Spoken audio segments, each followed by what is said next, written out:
Okay, now we're going to have a look at the second paper out of the three on knowledge spillovers. And this paper is much more radical than the Fisher and Newell paper. So Fisher and Newell is a kind of partial equilibrium model built on a partial equilibrium model of the energy sector.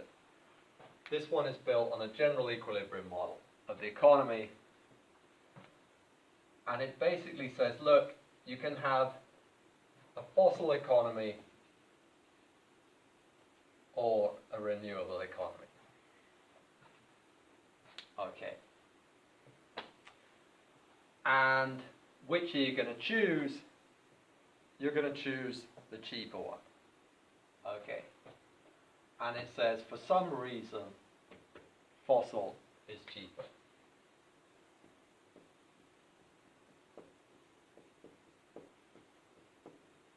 So, basically, you choose the fossil economy.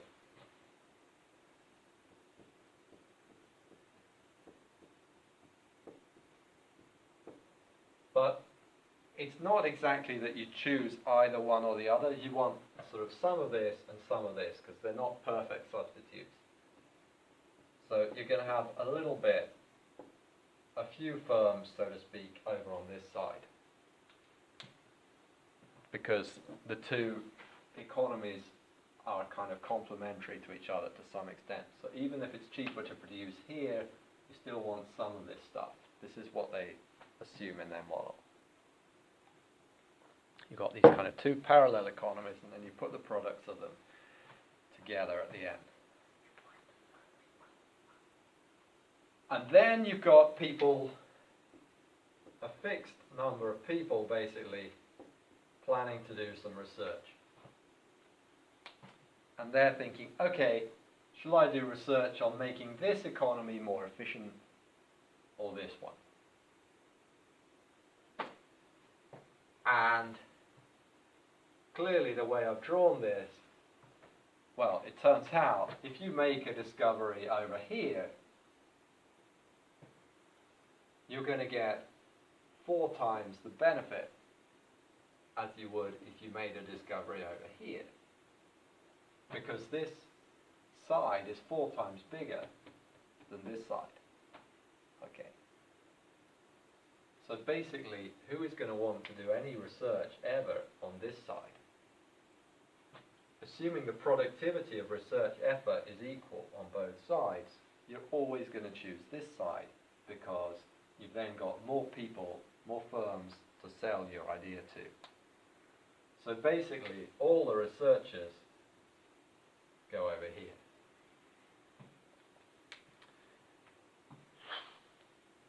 And what happens over time, do you think?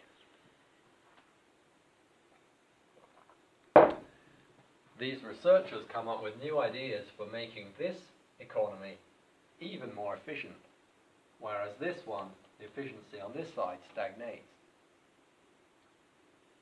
So things get even cheaper on this side compared to this side, and even more people switch over. And the researchers are even more determined to stick purely in this sector, and ultimately you're going to end up in a corner with purely fossil economy. Okay. That is kind of laissez-faire. So what can a regulator do about this? Well, imagine the regulator came with a big wad of cash and said, look, if you guys could only just go over to this side and do research here, we'll pay you. Don't worry about your returns. We'll pay for it, just as long as you go over to the clean side and do your research. And if they hang around here long enough doing their research, they'll bring the costs of the clean energy down enough so that firms will choose clean instead of fossil and all these people will dutifully troop over to the other side. And then, of course, what can the regulator do? The regulator can relax. Because now, this side is cheaper, it dominates in terms of the firms, the researchers are going to choose this kind of research. There's no problem anymore. Fossil gets left in the ground, nobody cares. There's nothing more for the regulator to do, and we don't even need any emissions taxes. Yippee! Okay, it's bullshit, unfortunately, but we'll come to that. Okay, let me take you through the model really quickly. So, what page are we on? I'm not sure, but the start of the model, general framework. So we've got, as is typical in general equilibrium models, we need a utility function. And this must be like consumption and the state of the environment, I guess, and we've got discounting going on. And I guess this is some first order conditions, which we're not going to worry about. This is the production function. The final good is made up of the two final goods from the clean and the dirty sectors in the way I was talking about.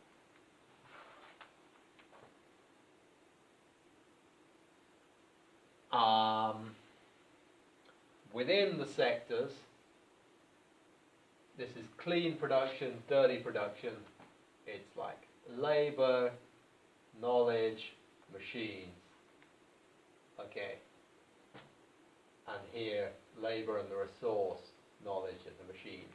And the more knowledge we build up, this A, the cheaper production is going to get, or the more product we can get out from a given number of machines and a given amount of labor.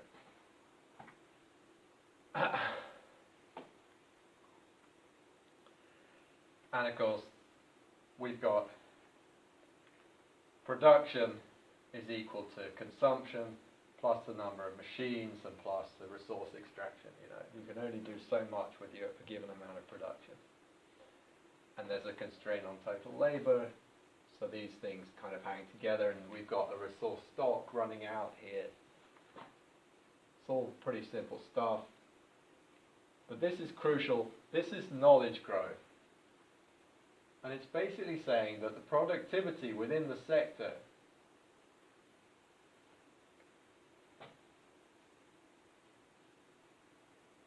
grows over time like this.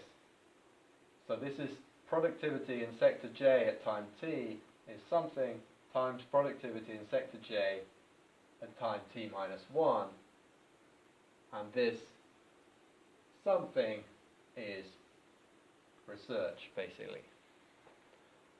So what it means is that the knowledge stocks in the two sectors grow totally separately of one another, and the percentage growth, the percentage of extra growth from sticking an extra scientist into one sector is the same as the percentage of extra growth of sticking an extra scientist into the other sector, irrespective of how much knowledge there already is in the sector.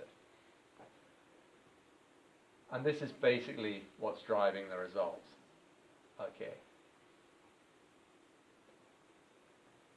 That is basically the model. So, how does this drive the results? Well, think of reality where in the real economies we've got a vast stock of general knowledge about computing, about how to make stuff, engineering, metallurgy, electronics, physics, chemistry, etc. Okay? And we can apply that knowledge to different things, like getting energy out of fossil fuels or getting energy out of the sun. And for a given state of overall general knowledge,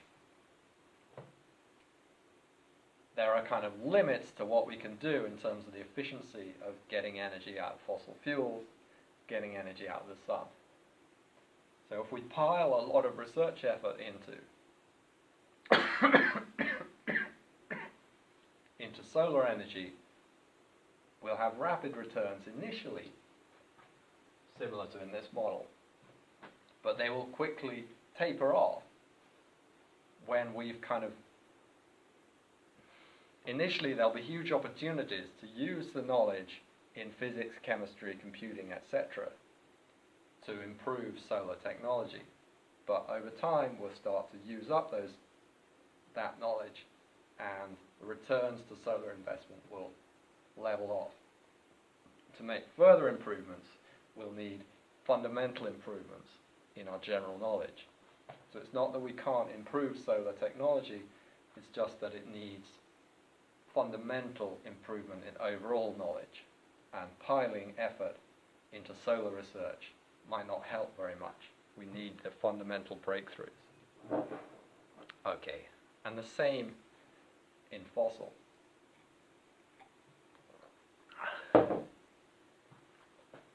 So there are limits to the degrees in which research effort can change the relative costs of fossil and solar, say.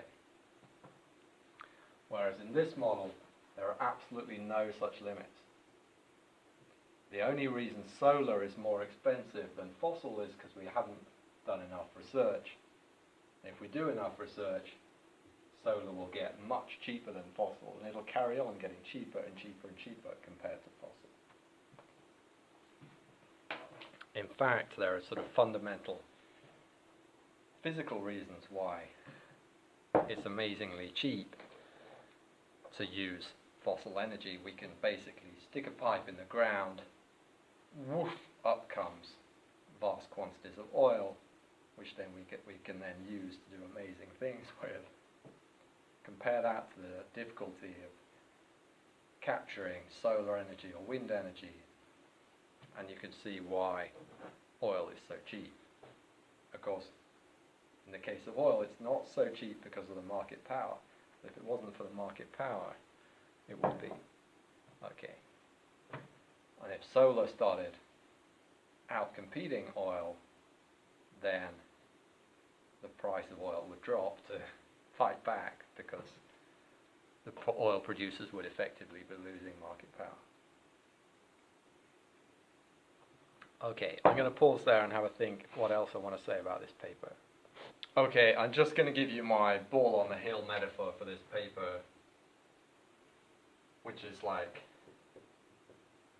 dirty, clean technology is on this side of the hill, and it's going to roll down here. Okay? Dirty is cheaper, everyone uses dirty, everyone invests in dirty, it gets cheaper still, the ball rolls off. What does the regulator need to do? According to Acemoglu, needs to step in, push the ball off.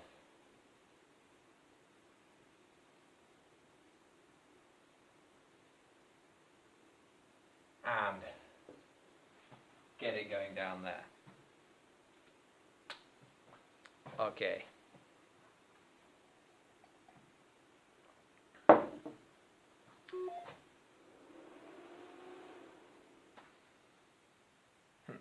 Just lost my screen, but never mind. Okay. I think I'll leave it there.